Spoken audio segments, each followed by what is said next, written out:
25/12/1969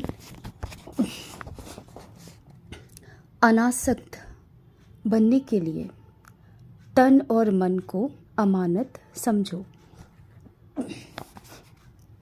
बाप दादा को कहाँ बुलाया है और किस लिए?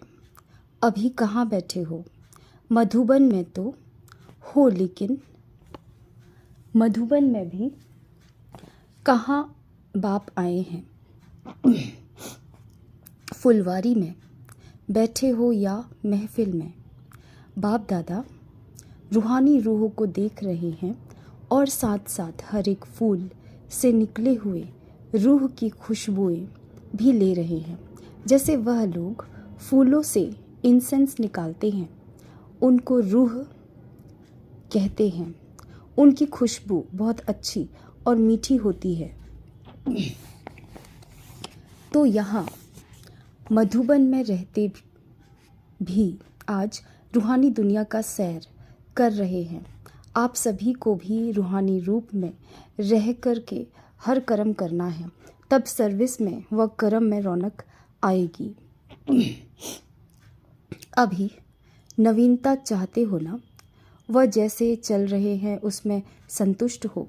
नई रौनक तब आएगी जब हर कर्म में, हर संकल्प में, वाणी में रूहानियत होगी। रूहानियत कैसे आएगी? इसके लिए क्या करना है जो रूहानियत सदा कायम रहे? क्या बदलना है? हर एक ने भिन्न भिन्न बातें सुनाई। यह तो है मुख्य बातें, तो सभी को पक्की मुख्य बातें जो सभी को पक्की ही है। परंतु रूहानियत न रहने का कारण क्या है? वफादार फरमान बरदार क्यों नहीं बन पाते हैं? संबंध की कमी। संबंध में कमी भी क्यों पड़ती है? निश्चय बुद्धि का तिलक तो सभी को लगा हुआ है। यह प्रश्न है कि रूहानियत सदा कायम क्यों नहीं रहती है? रूहानियत कायम न रहने का कारण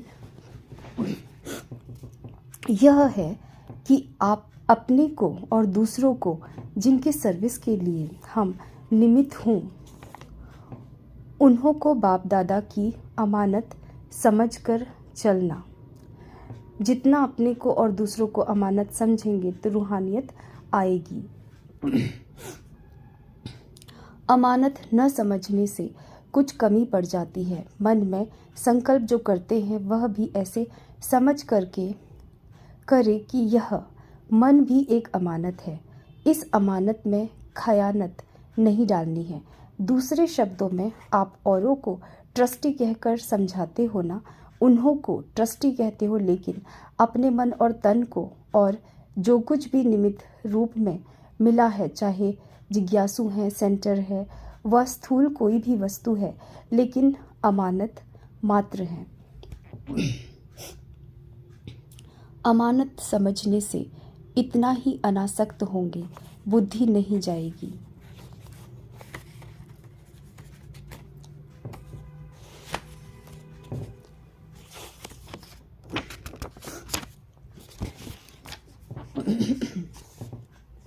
अनासक्त होने से ही रूहानियत आवेगी। इतने तक अपने को क्षमा पर मिटाना है। मिटाना तो है, लेकिन कहाँ तक? यह मेरे संस्कार हैं, यह मेरे संस्कार शब्द भी मिट जाए। मेरे संस्कार फिर कहाँ से आए? मेरे संस्कारों के कारण ही यह बातें होती हैं। इतने तक मिटना है जो कि नेचर भी बदल जाए। जब हर एक की नेचर बदले तब आप लोगों के अव्यक्ति पिक्चर्स बनेंगे। संगम युग की संपूर्ण स्टेज की पिक्चर क्या है? फरिश्ते में क्या विशेषता होती है? एक तो बिल्कुल हल्कापन होता है। हल्कापन होने के कारण जैसी भी परिस्थिति हो वैसी अपनी स्थिति बना सकेंगे। जो भारी होते हैं वह कैसी भी परिस्थिति में अपने को सेट नहीं कर सकेंगे। तो फरिश्तेपन की मुख्य विशेषता हुई कि वह सभी बातों में हल्के होंगे, संकल्पों में भी हल्के, वाणी में भी हल्के और कर्म करने में भी हल्के और संबंध में भी हल्के रहेंगे। इन चारों बातों में हल्कापन है तो फरिश्ते की अवस्था है। अब देखना है कहाँ तक इन चार बातों में हल्कापन है। जो हल्के होंगे वे एक सेकंड में कोई भी आत्मा के संस्कारों को परख सकेंगे और जो भी परिस्थिति सामने आएगी उनको एक सेकंड में निर्णय कर सकेंगे। यह है फरिश्तेपन की परख। जब यह सभी गुण हर कर्म में प्रत्यक्ष दिखाई दे तो समझना अब संपूर्ण स्टेज नज़दीक है। साकार रूप की संपूर्ण स्टेज किन बातों में नजर आती थी? मुख्य बात तो अपने संपूर्ण स्टेज की आपे ही परख करनी है इन बातों से। इस ग्रुप का मुख्य गुण कौन सा है? वह ग्रुप था यज्ञ स्नेही और यह ग्रुप है यज्ञ सहयोगी। यज्ञ सहयोगी में तो सभी पास है, बाकी क्या करना है। ऐसी भी स्थिति होगी जो किसके मन में जो संकल्प उठेगा वह आपके पास पहले ही पहुंच जाएगा। बोलने सुनने की आवश्यकता नहीं, लेकिन यह तब होगा जब औरों के संकल्पों को रीड करने के लिए अपने संकल्पों के ऊपर फुल ब्रेक होगी, ब्रेक पावरफुल हो। अगर अपने संकल्पों को समेट न सकेंगे तो दूसरों के संकल्पों को समझ नहीं सकेंगे। इसलिए सुनाया था कि संकल्पों का बिस्तर बंद करते चलो।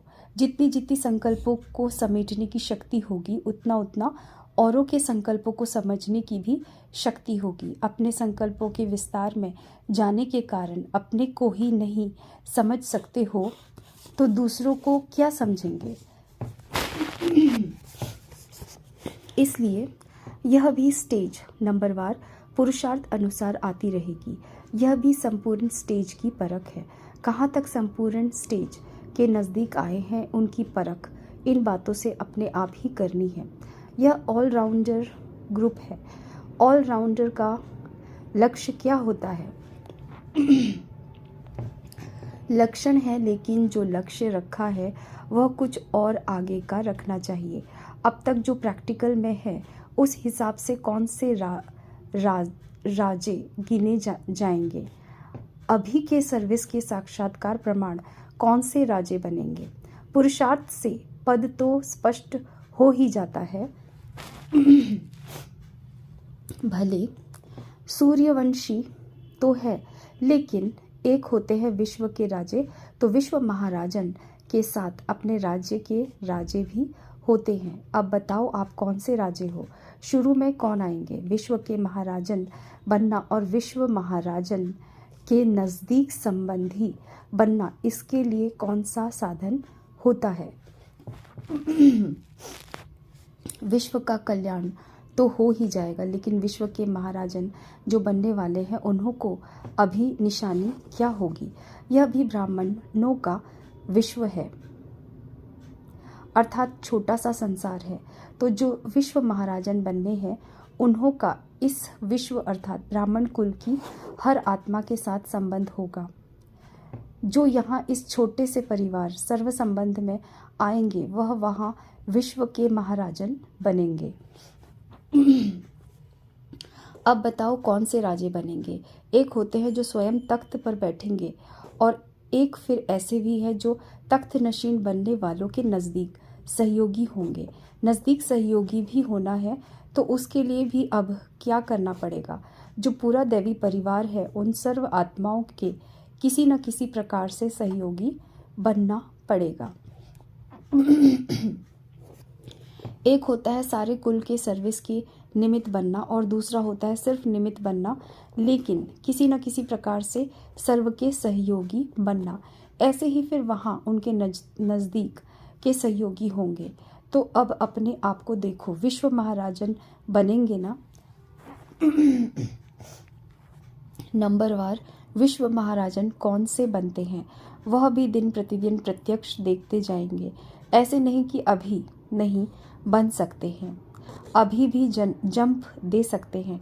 मेकअप करने का अभी समय है, लेकिन थोड़ा समय है। समय थोड़ा है, मेहनत विशेष करनी पड़ेगी, लेकिन मेकअप कर सकते हो। विश्व के महाराजन के संस्कार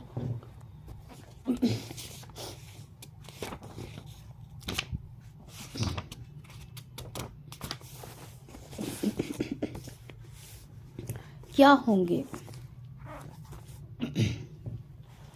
आज बाप दादा विश्व के महाराजन बनाने की पढ़ाई पढ़ाते हैं।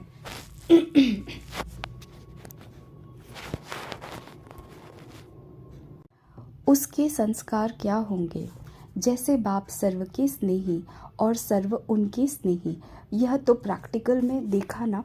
ऐसे एक एक के अंदर से उनके प्रति स्नेह के फूल बरसेंगे। जब स्नेह के फूल यहाँ बरसेंगे तब इतने जड़ चित्रों पर भी फूल बरसेंगे। तो यहाँ भी अपने को देखो कि मुझ आत्मा के ऊपर कितने स्नेह के पुष्पों की वर्षा हो रही है। वह छिप नहीं सकेंगे। जितने स्नेह के पुष्प उतने द्वापर में पूजा के पुष्प चढ़ेंगे। कहाँ कहाँ कोई पुष्प चढ़ाने लिए कभी कभी जाते हैं और कहाँ तो हर रोज और बहुत पुष्पों की वर्षा होती है। मालूम है इसका कारण क्या।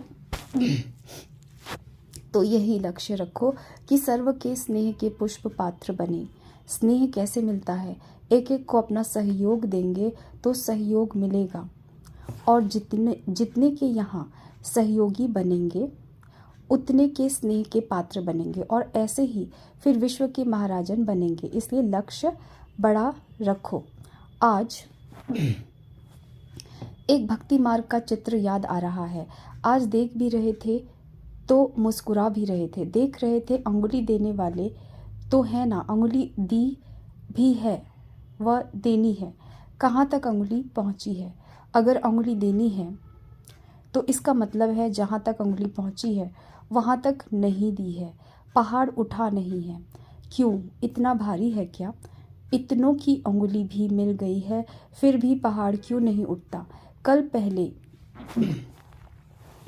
का जो यादगार है वह सफल तब हुआ है जब सभी का संगठित रूप में बल मिला है। इसलिए थोड़ा उठता है फिर बैठ जाता है। हर एक अपनी अपनी उंगली लगा रहे हैं, परंतु अब आवश्यकता है संगठित रूप में। स्वयं की उंगली दी है, लेकिन अब संगठन में शक्ति तब भरेगी जब वह बल आएगा। अब शक्ति दल की प्रत्यक्षता होनी है। सभी फूल तो बने हैं, लेकिन अब गुलदस्ते में संगठित रूप में आना है। अभी कोई पुष्प कहाँ कहाँ अपनी रंगत दिखा रहे हैं, कोई अपनी खुशबू दे रहा है, कोई अपना रूप दिखा रहा है, लेकिन रूप रंग खुशबू जब सब प्रकार के गुलदस्ते के रूप में आ जाएंगे तब दुनिया के आगे प्रत्यक्ष होंगे। अब ऐसा प्लान बनाओ जो संगठित रूप में कोई नवीनता दुनिया के आगे दिखाओ। एक एक अलग होने के कारण मेहनत भी ज़्यादा करनी पड़ती है, लेकिन संगठन में मेहनत कम, सफलता जास्ती होगी। जब संगम युग के संगठन को सफल बनाएंगे तब सर्विस की सफलता होगी। योग्यताएं सभी हैं, लेकिन योजना तक रह जाती है। अब अपनी योग्यताओं से औरों को भी बाप के समीप लाने योग्य बनाओ। यह जो ग्रुप है यह है आत्माओं के संबंध जुड़वाने की नींव डालने वाला। जैसी नींव डालेंगे वैसे ही उन्हों के आगे जीवन बनेगी। सभी बातों में जितना खुद मजबूत होंगे उतना अनेकों की नींव मजबूत डाल सकेंगे। जितनी अपने में सर्व क्वालिफिकेशन होगी ऐसी ही क्वालिटी आएगी। अगर अपने में क्वालिफिकेशन कम है तो क्वालिटी भी कम आएगी। इसलिए ऐसे समझो कि हम सभी नींव डालने वाले हैं। अपनी क्वालिफिकेशन से ही क्वालिटी आएगी। आप समान तब बना सकेंगे जब बाप दादा के गुणों की समानता अपने में लाएंगे। अच्छा।